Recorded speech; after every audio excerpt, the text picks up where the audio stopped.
ഒരുപാട് സംസ്ഥാനങ്ങളിലേക്ക് പോയിട്ടുണ്ട്.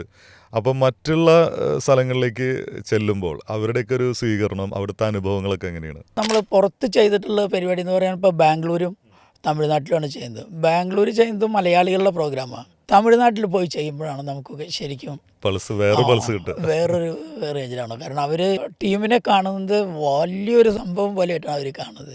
അവർക്ക് നമ്മളോടുള്ള പെരുമാറ്റങ്ങളും എല്ലതും വളരെ വ്യത്യാസമാണ്. അവരാണ് നമ്മളെ ശരിക്കും തമിഴ് ഓഡിയൻസ് ഒരു സിനിമ കാണുന്ന അതേ രീതിയിൽ തന്നെയാണ് ഒരു പ്രോഗ്രാം ആസ്വദിക്കുന്നത്. അവിടെ പ്രോഗ്രാം എന്ന് വെച്ചാൽ മാരേജ് പരിപാടികൾ മാത്രമാണ് ചെയ്യുന്നത്. വേറെ ഉത്സവ പരിപാടികളൊന്നും അങ്ങനെ ചെയ്യുന്നില്ല. കല്യാണത്തിന് ചെല്ലുമ്പോൾ അവരുടെ കല്യാണങ്ങൾ നമ്മൾ ഇവിടുത്തെ കല്യാണങ്ങളൊക്കെ ഒരു ഡിഫറൻസാണ്. ഒരു വശത്ത് ഗാനമേള, ഒരു വശത്ത് നമ്മൾ ബാൻഡ്.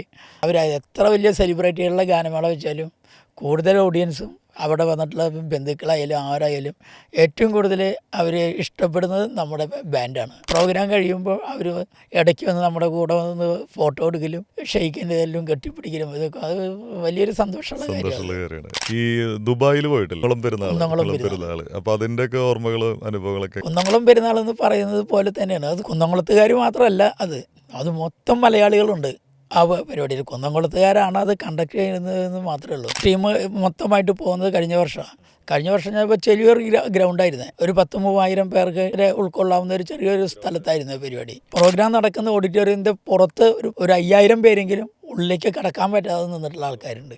ഇത്തവണത്തെ വലിയ സ്ഥലമായിരുന്നു. അവിടെ ഭയങ്കര ക്രൗഡ് തന്നെ. അവിടെ വന്നിട്ടുള്ള പരിപാടികൾ തുടങ്ങി വയ്ക്കുന്നത് നമ്മളാണ്. പരിപാടി അവസാനിപ്പിക്കുമ്പോഴും ഞങ്ങളാണ്. ബിനു ശ്രീനിവാസൻ്റെ ഗാനമേളയൊക്കെ ആയിരുന്നു. അതിനേക്കാൾ കൂടുതൽ ജനങ്ങൾ ആസ്വദിച്ചത് ബാൻഡാണ്. ഗാനമേള എന്ന് പറയുന്നത് അവർക്ക് അവിടെ ഇടയ്ക്കിടയ്ക്ക് വരുന്ന പരിപാടിയാണ്. വലിയ വലിയ സെലിബ്രിറ്റികളും അതൊക്കെ വന്ന് പ്രോഗ്രാം ചെയ്യുന്നത്. അതിലവർക്ക് വലിയൊരു പ്രത്യേകത അവർക്കില്ല. ബാൻഡ് എന്ന് പറയുന്നത് അവർ കാണുന്നത് നാട്ടിൽ വരുമ്പോൾ മാത്രമാണ്. പിന്നെ അവരുടെ മുന്നിലെത്തുന്നത് ഇപ്പോൾ ഞങ്ങൾ ചെല്ലുമ്പോഴാണ്. പ്രോഗ്രാം കഴിഞ്ഞ ഒരു 2 മണിക്കൂറൊക്കെ കഴിഞ്ഞിട്ട് എനിക്ക് പുറത്തേക്ക് അങ്ങോട്ട് കടക്കാൻ തന്നെ പറ്റിയത്.